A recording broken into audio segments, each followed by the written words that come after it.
विराट हिंदू सम्मेलन समिति के अध्यक्ष श्रद्धेय स्वामी शुद्धानंद जी महाराज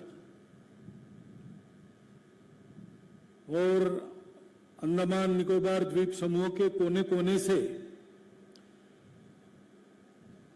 यहां पर अपने विराट रूप का साक्षात्कार करने के लिए जमा हुए सभी हिंदू भाई बहन,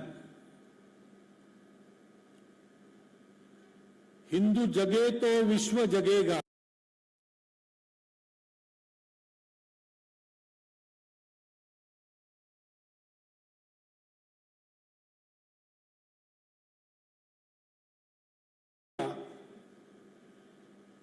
ये बात सत्य बात है।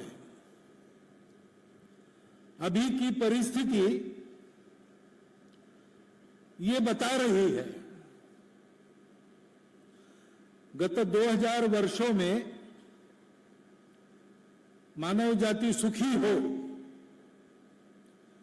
इस उद्देश्य को लेकर जो विविध प्रयोग हुए, वो सब प्रयोग अधूरे रह गए, यशस्वी नहीं हुए, पूरे नहीं हुए, लड़खड़ा रहे। और सारे विश्व को आशा है कि अपना भारतवर्ष अपने इस सनातन संस्कृति की धारा के आधार पर बने जीवन का उदाहरण हम लोगों के सामने रखेगा और हमको नया रास्ता दिखलाएगा।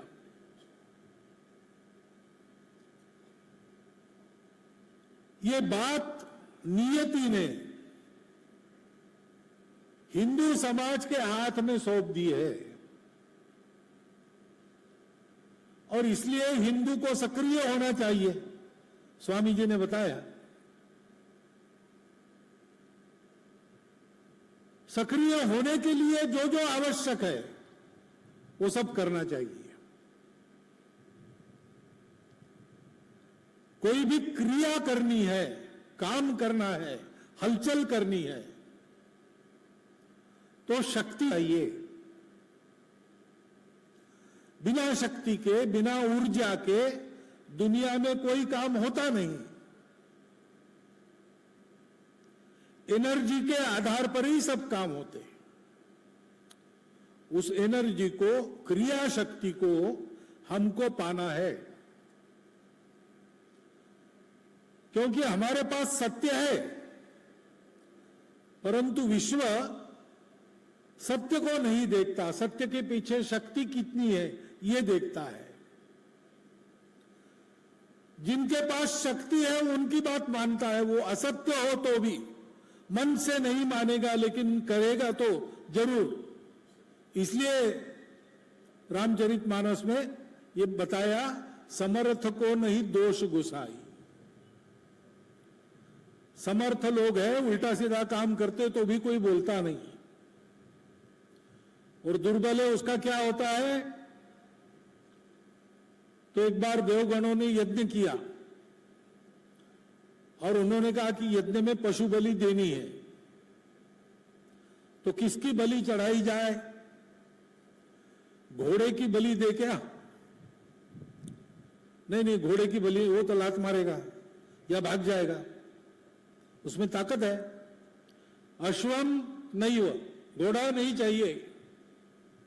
गजम, हाथी, अरे नहीं बाबा, उसको कहा वही अपनी बलि दे देगा, सूंड में उठा के पटक देगा। अश्वम नहीं वो, गजम नहीं वो, व्याघ्रम, शेर, अरे बाबा नहीं, वो तो खा जाएगा। व्याघ्रम नहीं वचे, नहीं चाहिए। फिर किसको बलि देना? अजा पुत्रम बलिम दध्यात, बकरी के बच्चे को बलि दो। बेचारा कुछ नहीं कर सकता, में करते रहता है। अपने अहंकार में में करने वाला दुर्बल हो जाता है। देवो दुर्बल घातका, देव लोग भी दुर्बल के पक्ष में नहीं है। देव भी शक्ति को पहचानते हैं। राम रावण का युद्ध हुआ,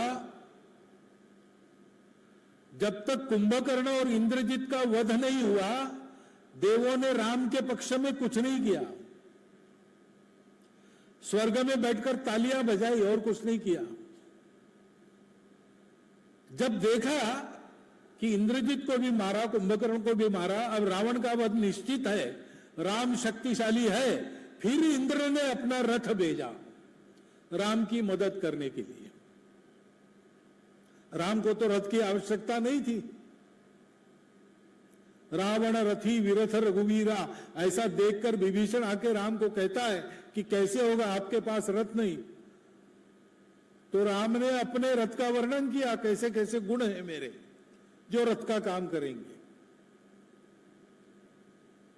क्यों ऐसे हुआ? क्योंकि राम के शक्ति का परिचय जब पूरा हुआ तो फिर देव झुक गए, इंद्र झुक गया। और इसलिए शक्ति चाहिए, लेकिन शक्ति बड़ा काम करने में एक की नहीं होती। शक्ति संगठन को होती है, मिलकर रहने की होती है। जंगल में एक हाथी था, उन्मत्त हुआ था, तो जो दिखे उसको रौंदता था, सूंड में उठाकर पटक देता था, सूंड में लपेटकर उखाड़ देता था, विध्वंस करता था। एक चिड़िया के घोंसले में बच्चे थे, उस घोंसले को उसने रौंद दिया, वो बच्चे मर गए। चिड़िया दुखी हो गई, रोने लगी, और लोग भी आ गए रोने वाले, क्योंकि सबका नुकसान हुआ था कुछ ना कुछ। तो सबने मिलकर निश्चय किया कि हाथी को सबक सिखाना चाहिए। तो फिर एक मेंढक था, उसने कहा कि ये हाथी है, ये पानी की ओर जाएगा, तो मैं एक बड़ी चट्टान के ऊपर जाके अपना आवाज करता हूं तो हाथी को। तो चिड़िया ने कहा लगेगा, लेकिन देखेगा तो पता चलेगा पानी नहीं है, केवल मेंढक है। तुम्हारा देखा देखेगा नहीं वो, क्योंकि तुम उसकी आंख फोड़ो तो दिखेगा नहीं, और पानी में डूबना चाहेगा, आंख फूटी है वेदना से, तो मेरी आवाज के पीछे आएगा। अरे लेकिन वह ऐसे कैसे हमको करने देगा? तो चींटी ने कहा कि मैं जाऊंगी उसके कान में काटूंगी, तो पागल सा हो जाएगा, तब उसकी आंख फोड़ना। तो तीनों ने मिलकर अपना अपना काम किया। चींटी ने जाके सोए हुए हाथी के कान में जाकर दंश किया, हड़बड़ाकर वो जागा, पागल जैसा भटकने लगा। चिड़िया ने उड़ते हुए जाके उसकी दोनों आंखें फोड़ दी, चिल्लाने लगा, पानी खोजने लगा। मेंढक ने अपनी आवाज की तो चट्टान पर चढ़ गया, मेंढक भाग गया कूद के, हाथी चट्टान से नीचे गिर के मर गया। ऐसी कहानियां बचपन में आपने भी सुनी है। कहानियां काल्पनिक है, लेकिन बोध तो सत्य है। सब मिलकर शक्ति होती है। शक्ति वास्तव में आपस में लड़ने की नहीं होती, शक्ति टूट फूट में नहीं होती, शक्ति दूसरों को तोड़ने में नहीं होती है। शक्ति हम आपस में मिलते हैं तो बनती है, संगठन में शक्ति होती है। उस शक्ति के आगे कोई जीत नहीं सकता। ऐसी शक्ति हिंदू समाज है। अगर सक्रियता हमको करनी है तो ये होना पड़ेगा। दूसरी बात है, हमको अपने आप को पहचानना पड़ेगा। सक्रिय होना है, शीघ्रता करनी है, जल्दी करनी है, लेकिन हड़बड़ी नहीं करनी है। सक्रियता चाहिए, इसलिए कुछ भी इधर की उठापटक उधर शुरू की, ऐसा नहीं करना है। तो समझना है कि हमारे सामने परिस्थिति क्या है। अब परिस्थिति का विचार दोनों प्रकार से हो सकता है, क्योंकि परिस्थिति 100% अनुकूल या 100% प्रतिकूल कभी नहीं रहती, और परिस्थिति सदा बदलते रहती है। तो परिस्थिति को देखेंगे, जो आदमी संकट को ही देखेगा वो डर जाएगा। जो आदमी अनुकूलता ही को देखेगा वो आगे चल के खतरों में फंस जाएगा। इसलिए यथा तथ्य समझना, दृष्टिकोण अपना ठीक रखना। रात को चांदनी चमक रही थी आसमान में, लाखों तारे चमचम चमचम कर रहे थे। दो मित्र घर के बाहर आए, आसमान को देखने लगे। उसमें एक था कवि, उसने कविता कह डाली चमकते हुए आसमान पर। दूसरा था, उसने कहा भैया तुम कविता कर रहे हो, विचार करो, ये सब अपने सर के ऊपर गिर गया तो अपना क्या होगा। अब एक आदमी है जिसको चमकता आसमान देखकर कविता सूझती है, दूसरे को डर लगता है। और इसलिए हिम्मत और साहस को कभी नहीं छोड़ना।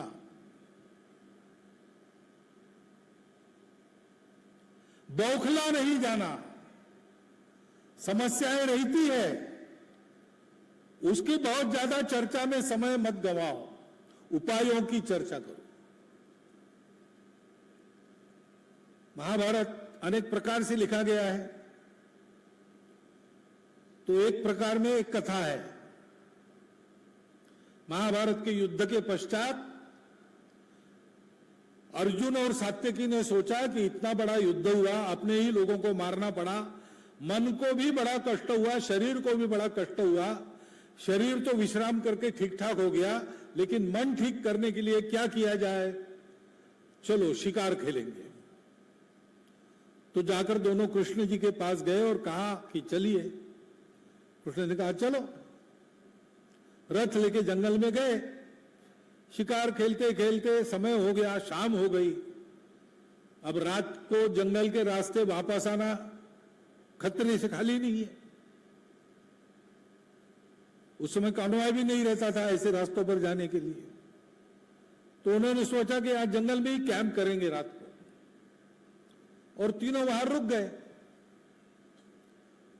अब जंगल उस समय, उसमें जंगल में राक्षस रहते थे, इसलिए सोएंगे तो एक को गार्डिंग करना है, बाकी दो को सोना है। तो गार्डिंग की पारी लगाई। पहले सात्यकी रक्षण करेगा 4 घंटा, 4 घंटा अर्जुन, 4 घंटा श्री कृष्ण। अर्जुन और श्री कृष्ण सो गए। सात्यकी हाथ में अपना खड्ग लेके पहरा देने लगा। तो वहां पे एक राक्षस आया, लेकिन वो मायावी राक्षस था। उसका आकार अंगूठे जितना ही था, छोटा सा राक्षस। उसने देखा सात्यकी को और दो सोए हुए पुरुषों को, तो उसने सात्यकी को कहा कि अच्छा हुआ तुम तीनों चलकर मेरे जंगल में आ गए। बहुत दिनों से मैंने, अब तुम तीनों को मारूंगा और खा जाऊंगा। तो सात्यकी देखने लगा कि बोल कौन रहा है। तो थोड़ा खोजबीन करने के बाद दिखा वो अंगूठे जितना राक्षस घास के पत्थों के पीछे से बोल रहा है। तो सात्यकी हंसा। उसने कहा अरे क्या तुम्हारी औकात है, अंगूठे जितने तुम हो, जितना बात करने के लिए तुम्हारा मुंह बड़ा, उतना हमको खाने के लिए नहीं है। तू ही भाग जाए यहां से अगर अपनी। तो राक्षस भी बोलने लगा कि तुम मनुष्य की जात हो इसलिए मुझे हो, अभी तो कुछ हुआ ही नहीं, तेरी मेरी लड़ाई हुई ही नहीं, और तुम कह रहे हो कि मैं छोटा हूं और तुमको खा नहीं सकता हूं। जितनी जोर से बातें मुंह से कर रहे हो उतना जोर बाजुओं में है, तो आजा मैदान में। तो सात्यकी को गुस्सा आ गया। अंगूठी जितना राक्षस धमका रहा है। उसने एक लात खींच के मारी। वो राक्षस को लगी तो सही, लेकिन राक्षस का कुछ नहीं बिगड़ा, वो हंसने लगा और थोड़ा सा बड़ा हो गया। सात्यकी ने फिर दूसरी लात मारी, फिर थोड़ा बड़ा हो गया। फिर हाथों से मारा, फिर दोनों हाथों में मसला, उठाकर पटका। राक्षस मार खाए और बड़ा होते जाए, और सात्यकी मारते रहे और बौखला जाए कि ये मर ही नहीं रहा है, इतना वीर मैं हूं, ये इतना छोटा सा है। 4 घंटा पूरा उससे कुश्ती में ही गया, और नतीजा क्या हुआ? राक्षस आदमकद बन गया। फिर सात्यकी को याद आ गया अपनी पारी समाप्त है, अब अर्जुन की बारी है। तो उसने जाके अर्जुन को जगाया कि भैया सावधान रहना, वहां एक राक्षस है, वो मरता ही नहीं। मैंने तलवार से मारा, कुश्ती करी, सब किया, लेकिन वो आदमकद बन गया। अर्जुन ने कहा चिंता मत करो, मेरे पास दिव्यास्त्र है। अर्जुन गया, देखा राक्षस को, कहा उसको भाग जाओ, अब तुम्हारा पाला अर्जुन से है, जिसने महाभारत युद्ध में भीष्म को मारा, कर्ण को मारा, दुनिया का सर्वश्रेष्ठ धनुर्धर मैं हूं। तो राक्षस ने कहा अच्छा तुम हो, तुम्हारी तो कहानी हमने सुनी है, एक नपुंसक के पीछे छुपकर अपने दादाजी पर पीठ की ओर से तुमने बाण चलाए और बेचारे कर्णकारत भूमि में फंसा था, तब उसका वध किया और अपने को सर्वश्रेष्ठ धनुर्धर कर रहे हैं। लेकिन यहां तो कोई नहीं जिसके पीछे तुम छुपोगे, और यहां मेरा रथ वथ फंसा नहीं है, मैं तो ठीक हूं लड़ने के लिए, अब तुम्हारा क्या होगा। तो अर्जुन को बड़ा गुस्सा आ गया, उसने चलाए अपने बाण, 4 घंटा बाण चलाते रहा, राक्षस ताड़ के पेड़ की जितना लंबा हो गया और कुछ नहीं बिगड़ा उसका। अर्जुन भी थक गया 4 घंटे में, कृष्ण को जगाया कि भगवान थकान होगी, वो लड़ना पड़ता है, आप विश्राम करना चाहते हो तो मैं और 4 घंटा संभाल लूंगा, सूर्योदय के बाद वैसे ही उनकी ताकत कम हो जाती है। कृष्ण ने कहा नहीं अब तुम क्या लड़ोगे, तुमको तो देख रहा हूं पसीने से तर हो गए हो, मैं जाता हूं।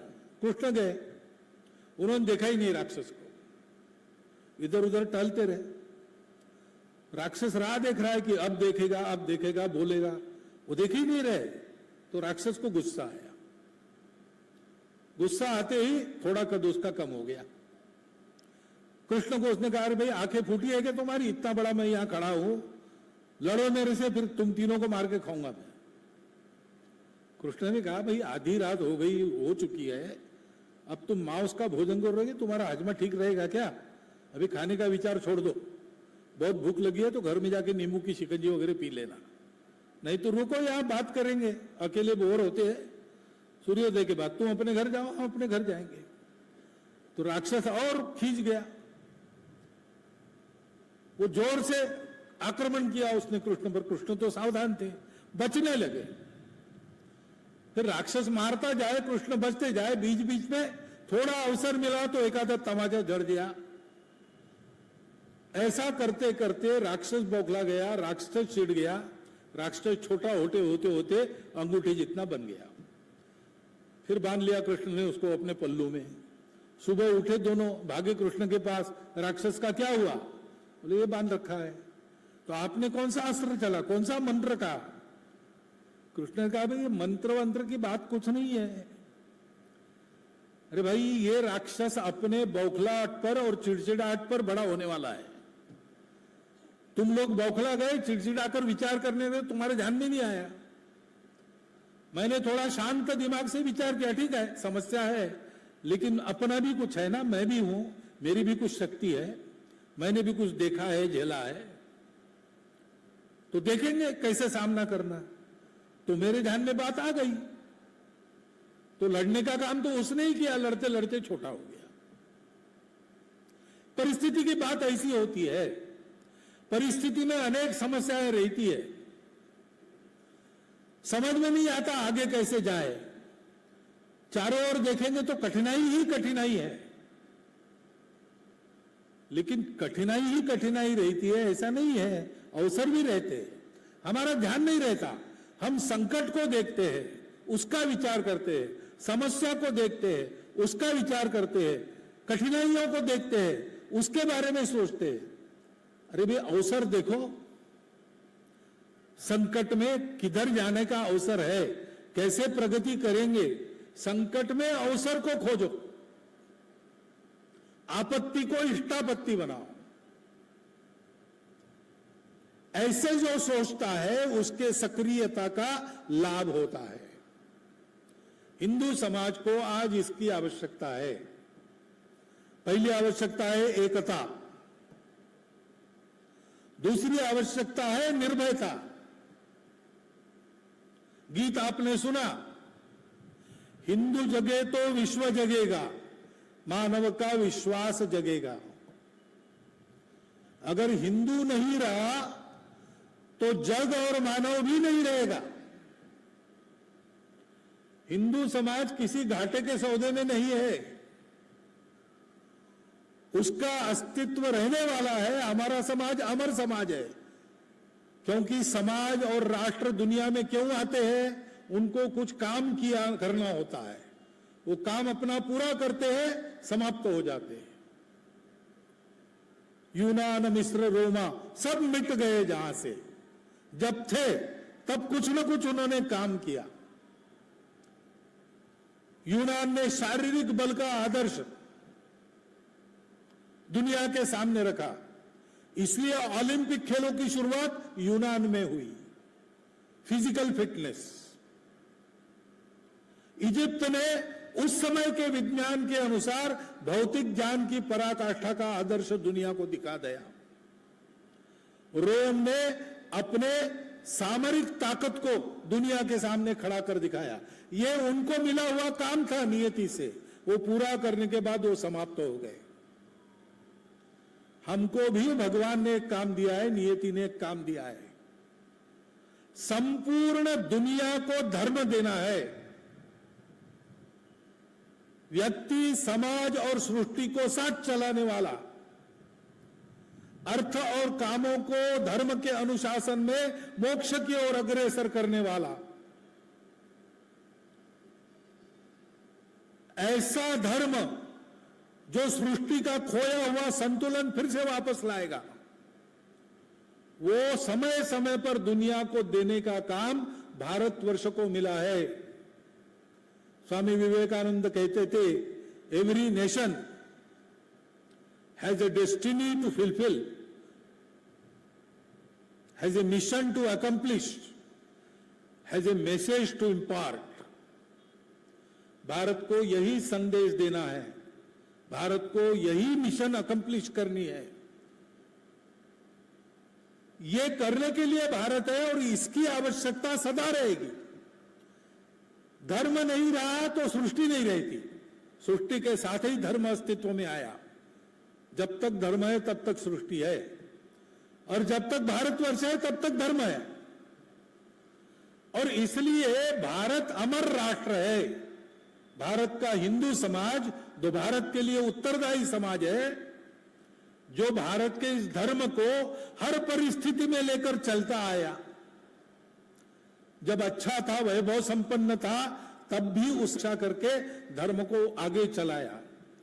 और जब तरह तरह के आक्रमणकारी हमको रौंद रहे थे, धर्म छोड़ो कह रहे थे, नरमुंडों के ढेर लगा रहे थे, यज्ञोपवीतों को मनों के तोला जाता था, तब भी हमने अपने धर्म को जैसे तैसे बचाकर यहां तक लाया है। इसलिए हम सनातन हैं, चलते आए और रहेंगे। ये हमारा काम है और वो सदैव रहने वाला है। इसलिए भारत और भारत का हिंदू समाज, सनातन धर्म, ये अमर बात है। बस अपने को तैयार होना है, अपने आप को निर्भय बनाकर विवेकपूर्ण बुद्धि से, ठंडे दिमाग से अपनी संगठित शक्ति को संकटों के परिहार को, समस्याओं के परिहार के लिए लगाकर हमको पूरे समाज को आगे बढ़ाना है। अपने जीवन के भेद दूर करने हैं, अपने जीवन से स्वार्थ को दूर करना है और आगे बढ़ना है। और इसलिए करना क्या है? बहुत सी करने की बातें हैं। पहली बात है, अपनी अपनी उपासना पर पक्के रहो। घर में उपासना चले, अपने नए पीढ़ी तक पहुंचे। सभी उपासनाएं रास्ते हैं, एक ही जगह जाने के रास्ते हैं। यम वैदिका मंत्र दृश पुराणा इंद्रम यमम मातरिश्वान माहु। पुराने वैदिकों ने जिसको इंद्र, यम, मातरिश्व कहा, वेदांतिनो अनिर्वचनीय ऐसा कहा वेदांतियों ने। ब्रह्म शब्द से निरूपण किया। शैव लोग उसको ईश्वर कहते हैं, वैष्णव उसको विष्णु कहते हैं, जैन लोग उसको अरहंत कहते हैं, बौद्ध लोग उसको बुद्ध कहते हैं, सिख लोग उसका निर्देश सत श्री अकाल के नाते करते हैं। कोई उसको माता के रूप में देखता है, कोई उसको मालिक के रूप में देखता है, कोई उसको भ्राता के रूप में, पिता के रूप में देखता है। स एक एव प्रभु अद्वितीय, वो प्रभु एक ही है, अद्वितीय है, और इसलिए अपने अपने रास्ते से हम उसी की उपासना करते, एक की उपासना करते। स्वामी दयानंद सरस्वती थे चिन्मय मिशन के, उनको पूछा गया कि क्या आपका विश्वास क्या है, एक ही भगवान की अनेक भगवान? उन्होंने कहा एक नहीं, अनेक नहीं, केवल भगवान, और कुछ है नहीं। आपको लगता है आप मुझे पूछ रहे और मैं बता रहा हूं, लेकिन सब कुछ ब्रह्म है, आप और मैं एक क्षणिक भास है। ऐसे हम हिंदू है। जिस किसी भाव से पूजा करेंगे, जंगल में पत्थर, पानी, पहाड़, पशुओं की पूजा करने वालों से लेकर तो बड़े बड़े उच्च विद्या विभूषित बड़े शहरों में रहकर अपने संपत्ति से यज्ञ करने वाले, मंदिरों में मूर्तियों की पूजा, सब लोग ये जो करते हैं वो उसकी ही पूजा करते हैं। बस उनको जानना है, बाकी कुछ छोड़ने की आवश्यकता नहीं। समझना है भेद कृत्रिम है, भेद नहीं ही है, विविधता है। भाई कोई भी भाषा पुरानी हो गई तो अनेक भाषा, अभी एक हिंदी की बात लिए, हिंदी हम बोलते हैं, वो एक सी नहीं है सब जगह। अब हिंदी अनेक भाषाओं से बनी है ऐसा कहते हैं, अब उसकी अनेक भाषाएं हो रही। भोजपुरी वाले कह रहे हमारी भाषा अलग, मैथिली वाले कह रहे हमारी भाषा अलग। बोलियां हिंदी की 38 गिनी जाती थी किताबों में, उन 38 बोलियों में 4-5 ने अपने को अब भाषा बना लिया। तो इतना प्राचीन हमारा देश है, एक भाषा कभी बोलते थे, अनेक भाषाएं हो गई। भूगोल अलग अलग है तो खान पान रीति रिवाज अलग अलग होंगे, पहनावा अलग होगा आबो हवा के कारण। अभी आप हिमालय में जाकर कहीं पूजा करेंगे तो वहां तो पूरा लबादा ओढ़ के करना पड़ेगा, ऊनी कपड़ा, और रामेश्वरम में जाके करेंगे तो कुर्ता उतार के करना पड़ेगा। उल्टा करेंगे तो भगवान की पूजा करने के पहले ही भगवान के प्यारे हो जाओगे। ये भेद तो रहने वाले हैं। हमारा प्राचीन राष्ट्र है, प्राचीन राष्ट्र जब बढ़ता है, समृद्ध होता है, तो एक रूपता से अनेक रूपता होती है। हिंदू कभी ये नहीं मानता कि एक होने के लिए एक रूपता आवश्यक है। Uniformity is not necessary for unity, ऐसा हम मानते हैं। बाकी दुनिया उल्टा मानती है। छोटे छोटे बच्चे लोग हैं, 1000 साल से, 2000 साल से, 3000 साल से उनका इतिहास है। हमारा 3 युगों का इतिहास बीत गया और कलयुग के 4,32,000 में 5,127 वर्ष हो रहे हैं। उनको अनुभव नहीं है, हमको अनुभव है। हम जानते हैं विविधता एकता का श्रृंगार है, एकता का आविष्कार है, वो भेद नहीं है। और इसलिए अपने से अलग दिखता है, रहता है, बोलता है, करता है, इसलिए उसको अलग नहीं मानना। भारत माता का पुत्र, भारत की सर्वसमावेशी भारतीय संस्कृति, सनातन संस्कृति और सत्य, करुणा, शुचिता, तपस की चौपाई पर बैठा हुआ धर्म, इसको मानने वाला प्रत्येक व्यक्ति, भारत माता की भक्ति करने वाला प्रत्येक व्यक्ति, इस धर्म संस्कृति पर चलकर जिन्होंने अपने जीवन के आदर्श प्रस्थापित किए, ऐसे हमारे सनातन काल से चलते हुए अनेक धाराओं में बढ़ते हुए महापुरुषों को अपना गौरव मानकर जो चलते हैं, वो सब के सब हिंदू हैं। और हिंदुओं को एक होना पड़ेगा। ये बड़ा काम है, लेकिन काम बड़ा है, हम कर सकते हैं। काम बड़ा है, काम ऐसा है कि भगवान ही करेगा। भगवान का आश्वासन है, यदा यदा हि धर्मस्य ग्लानिर्भवति भारत अभ्युत्थानम अधर्मस्य तदात्मानं सृजाम्यहम् परित्राणाय साधूनां विनाशाय च दुष्कृतां धर्म संस्थापनार्थाय संभवामि युगे युगे। लेकिन भगवान कब करते हैं? गोवर्धन उठा, भगवान की अंगुली पर उठा, लेकिन भगवान की अंगुली तब तक नहीं लगी जब तक सबने अपनी लकड़ी नहीं लगाई। सबकी अपनी अपनी काठी का क्या सामर्थ्य था? कुछ नहीं था। एक के मन में आया कि देखो मेरे लाठी लगाने से पर्वत उठ गया, तो भगवान ने अपनी अंगुली थोड़ी ढीली कर दी तो दबने लगा, तब उसके ध्यान में आया। लेकिन उसके ध्यान में यह भी आ गया कि जब तक हम अपनी लकड़ी लगाए रखे हैं, भगवान उंगली लगाए रखेंगे। हमने अगर उसको थोड़ा इधर उधर कर दिया या उसका अहंकार करने लगे तो भगवान अपनी उंगली हटा लेंगे। और इसलिए हमको करना है, अपनी उपासना पर दृढ़ रहना है। और विभिन्न संस्था संगठन यहां काम कर ही रहे हैं। ये मिनी भारत है, तो भारत में जितने धार्मिक संगठन है सबके सब यहां है, समाज सेवी संगठन है, अधिकांश यहां है। कुछ ना कुछ समय निकालकर वहां काम करना। और मैं और मेरा परिवार, क्योंकि परिवार समाज की इकाई है, परिवार से समाज बनता है। परिवार में समाज में कैसा रहना, इसका ट्रेनिंग होता है।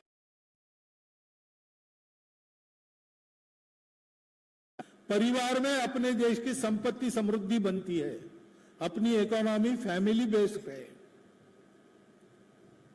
परिवार में अपने यहां संस्कृति के संस्कार पीढ़ी दर पीढ़ी चलते आ रहे हैं। अपने समाज की इकाई अपना परिवार है, और मैं अपने परिवार का एक घटक हूं, तो समाज बदलने का काम, समाज को एक करने का काम मैं अपने परिवार से शुरू करूंगा। 5 छोटी छोटी बातें हैं करने लायक। पहली बात है भेदों को भूल जाना। भूल कैसे जाना? भेदों को भूल जाना कहने से भेद याद आते हैं। एक आदमी बहुत पीछे पड़ा महाराज जी के कि महाराज जी गुरु मंत्र जो दो, भगवान दिखाओ। अब वो लायक नहीं था, लेकिन पीछे पड़ा, तो महाराज जी ने उसको कहा कि ठीक है, कल स्नान करके आ जाओ। आ गया, उसको गुरु मंत्र दिया और कहा कि देखो, इसका जाप करने के पहले बंदर को याद मत करना, ये ध्यान रखना, बंदर को याद मत करना। अब रोज वो जाप के लिए बैठे, किसको याद नहीं करना? बंदर को याद नहीं करना, तो बंदर याद आ जाए। तो भेदों को दूर करना है, अंधेरों को भगाना है। अंधेरे को नहीं पीटना है भाई, अंधेरा भागेगा नहीं। एक छोटा दीपक जलाओ। और इसलिए भेद दूर करना यानी क्या? हम जिस इलाके में रहते घूमते फिरते हैं, नित्य हमारा आना जाना जिस इलाके में है, वहां जितने प्रकार के हिंदू है, हिंदू पूजाएं, हिंदू जात पात, हिंदुओं की भाषाएं, ऐसे जितने प्रकार है, उन सब प्रकारों में मेरा मित्र चाहिए और मेरे परिवार का मित्र परिवार चाहिए। अपने आप होगा नहीं, चल के करना पड़ेगा। ये दोस्ती करना, आने वाले 2-3 वर्षों में ये बात हो जाए कि इस मिनी भारत में, मिनी भारत के जितने प्रकार यहां है सब भारत के, उनमें सब में मेरे दोस्त हैं, उन सब में मेरे परिवार के दोस्त परिवार है। हमारा आना जाना, उठना बैठना, खाना पीना साथ बहुत बार चलता है, जैसे मित्रों का होता है। ये बात सामाजिक समरसता की है, भेद भूलने की है। और इसलिए जब ऐसे लोग भरपूर हो जाए, तो फिर अपने इलाके में मंदिर, पानी, स्मशान में सब हिंदुओं को प्रवेश है। ये बात समझा बुझा के करना, झगड़ा करके नहीं करना, समाज का मन बदल के करना। दूसरी बात है, हफ्ते में एक दिन अपने परिवार में सबने बैठना, शाम को नियत समय पर सब लोग चाहिए। दूध पीता बच्चा भी रहेगा, उसको कुछ समझ में नहीं आएगा, रोएगा सोएगा, लेकिन रहेगा।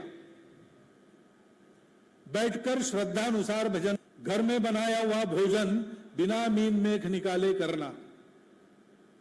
उसके बाद 3-4 घंटे गपशप करना, बच्चों से भी गपशप करना। कोई निर्णय नहीं देना, कोई हुक्म नहीं करना, 3 बातों में गपशप करना। अपना कुल क्या है, अपनी कुलरीति क्या है, सौभाग्य से भारतवर्ष में जितनी भाषाएं हैं, जितनी जातियां हैं, जितने कुल है, हर एक में कोई ना कोई बड़ा व्यक्ति हुआ है जिसने समाज का उपकार किया है। अपने पूर्वजों में ऐसे कौन थे? अपनी कुल रीति में क्या है जो आज भी रिलेवेंट है, हम कर सकते हैं, करना चाहिए, वो हम कर रहे हैं कि नहीं? उससे उल्टा चल रहे हैं क्या? उल्टा चल रहे हैं तो वो बंद कैसे करना? ऐसे ही अपना देश क्या है, उसकी परंपरा क्या है, उसकी नीति क्या है, हमारे घर में कितनी है, उससे उल्टा कुछ है, वो बंद कैसे करना? और रोज मैं मेरे लिए, मेरे परिवार के लिए पैसा खर्चा करता हूं, समाज के लिए रोज क्या करता हूं, कितना समय देता हूं, इसका विचार हफ्ते में एक दिन घर के सब लोगों ने बैठकर करना और कोई सहमति बन जाए, वो सहमति सबके आचरण में, घर के वातावरण में लागू करना। घर में पर्यावरण की रक्षा करना, पानी बचाओ, प्लास्टिक हटाओ, पेड़ लगाओ। नल लीक होता है, बूंद बूंद गिरती जाती, बंद करो भाई। एक एक बूंद दिखती है अपनों गिरती हुई, लेकिन दिन भर में कितना बड़ा पानी का नुकसान होता है। पानी बचाने के लिए बड़े बड़े उपाय हम सोचते, भाई अपने घर की पहले बंद करो, छटनी हो रही पानी की। अपने घर से कम सिंगल यूज प्लास्टिक को हटाओ। और वृक्षारोपण के जितने कार्यक्रम होते उसमें चढ़ बढ़कर भाग लेना। अपने घर में भी आंगन है तो हरियाली उगाना, सब्जी बाग करना। आजकल तो बर्तनों में भी उगाते हैं सब्जी वब्जी। हरित घर बन जाए अपना घर। पर्यावरण के लिए ये करना है, सृष्टि के लिए करना है, अपने समाज को हरा भरा समाज बनाने के लिए करना है। और अपने स्वगौरव के आधार पर जीना है। परिवार में इसकी चर्चा होगी तो अपने घर के चौखट के अंदर भाषा अपनी, विदेशी भाषा नहीं, अपनी मातृभाषा, अपनी मातृभाषा मालूम चाहिए। आपस में बात करने के लिए कोई एक भारतीय भाषा मालूम चाहिए जो सर्वत्र चलेगी। और जहां रहते हैं वहां की कोई भाषा है वो मालूम चाहिए। स्वभाषा, अपना वेश, स्वभूषा। बाहर अपने को विदेशी वेश पहनना पड़ता है, दुनिया भर में घूमने के लिए जाते पहनना पड़ता है, ठीक है। लेकिन अपने घर में विशेषकर कोई पर्व प्रसंग हो तो अपने वेश में रहना चाहिए। अच्छा कोट सूट पहनकर कॉलेज में जाता है लड़का, बहुत अच्छी बात है, स्मार्ट दिखता है, कोई बात नहीं, दिखे। परंतु घर में पर्व है तो धोती बांधनी आनी चाहिए, उसको धोती बांध नहीं सकता, ये नहीं होना चाहिए। स्वभाषा स्वभूषा, अपना भजन, अपने घर की परंपरा में जो पूजा है उसका भजन, अपने घर का भोजन। बाहर से लाना खाना एक आध बार कर लिया, ठीक है, लेकिन हर इतवार को बाहर जाके नहीं खाना है। घर का बना हुआ शुद्ध भोजन, अपने घर की परंपरा में जो बनता है वो, अपने देश में चलने वाले व्यंजन।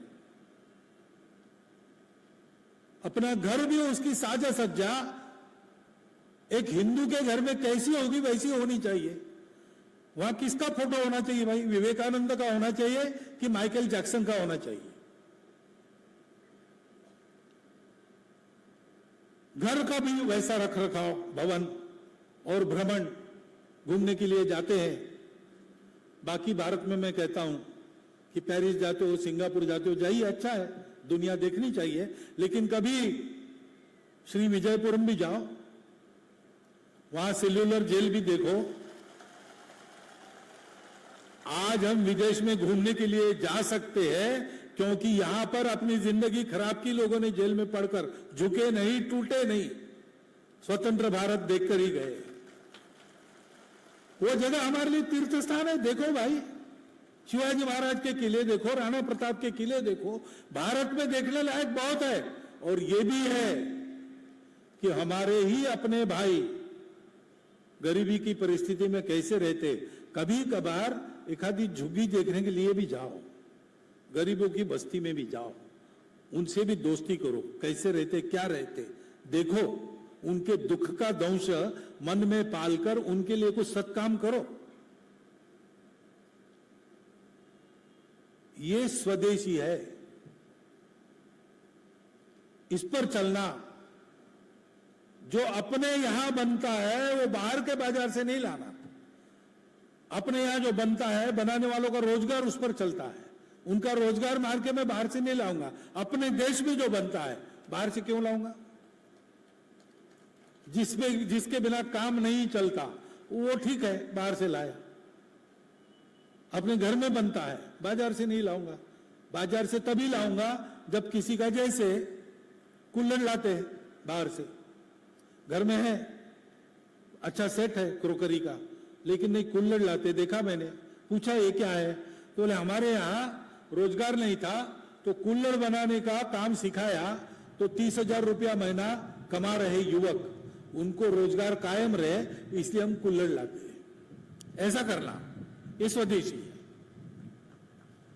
स्वबोध के आधार पर चलना और सब नियम कानूनों का पालन करना।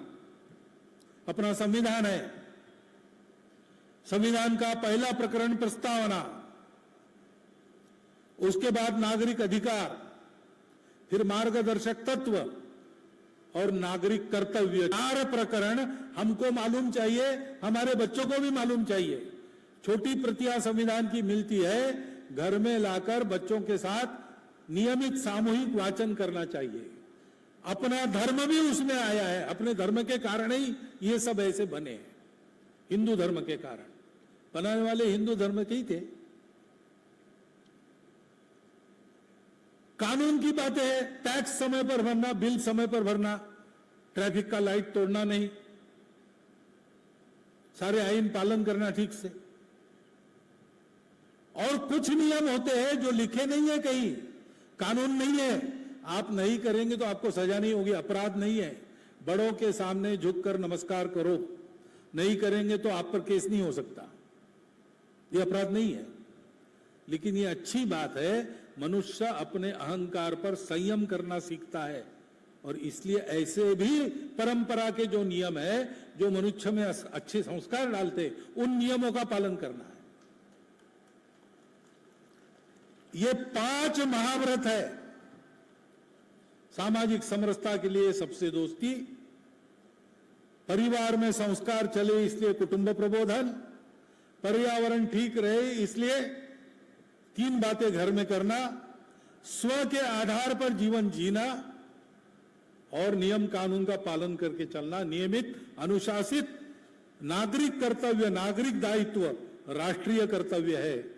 दैनंदिन जीवन में स्वतंत्र देश में देशभक्ति नागरिक कर्तव्य और नागरिक दायित्वों के रूप में जानी जाती है।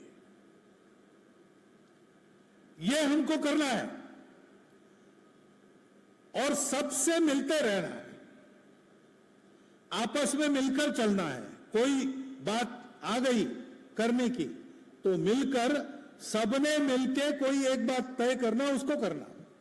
समस्याएं है, लेकिन ऑस्ट्रेलिया में अपने हिंदू बंधु रहते, कैसा करते वो मैंने देखा, इसलिए बता रहा हूं।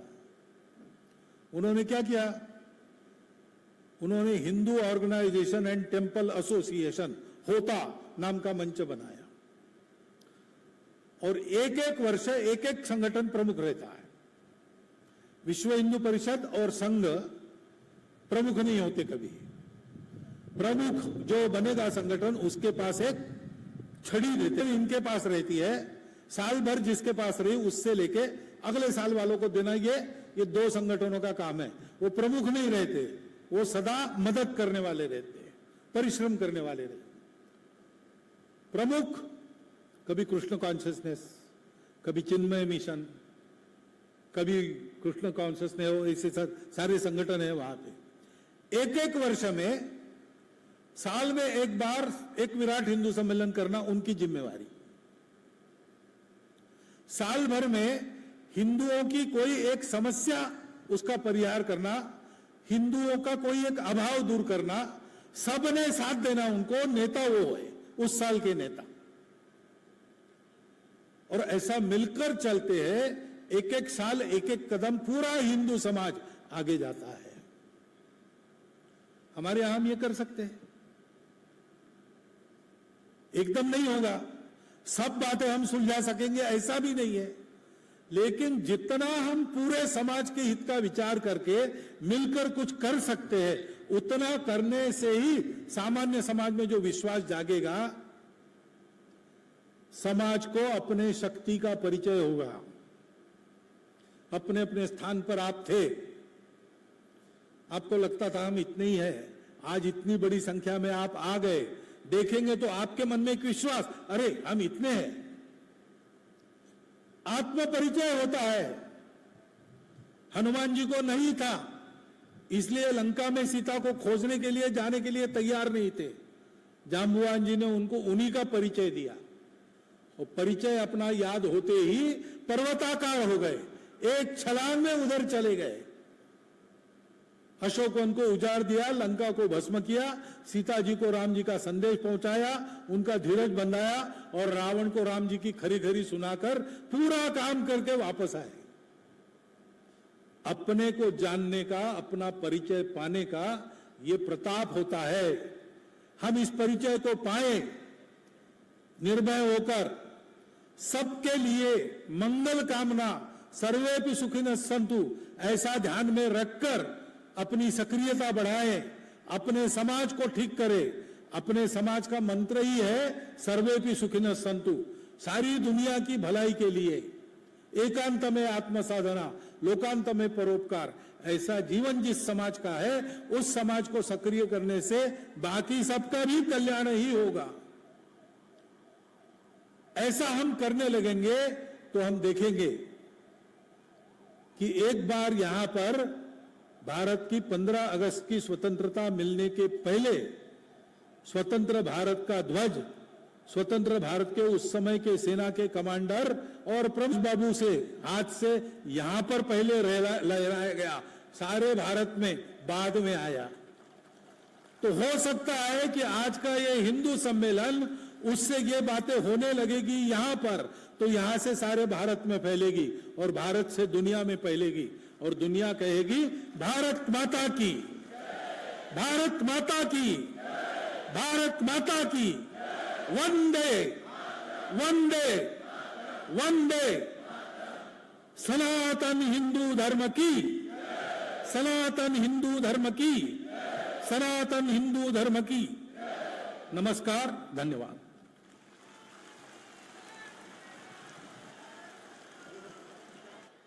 परम पूज्य मोहन भागवत जी जब तक मंच से नीचे प्रस्थान नहीं करते, कृपया अपने अपने स्थान पर बैठे रहे।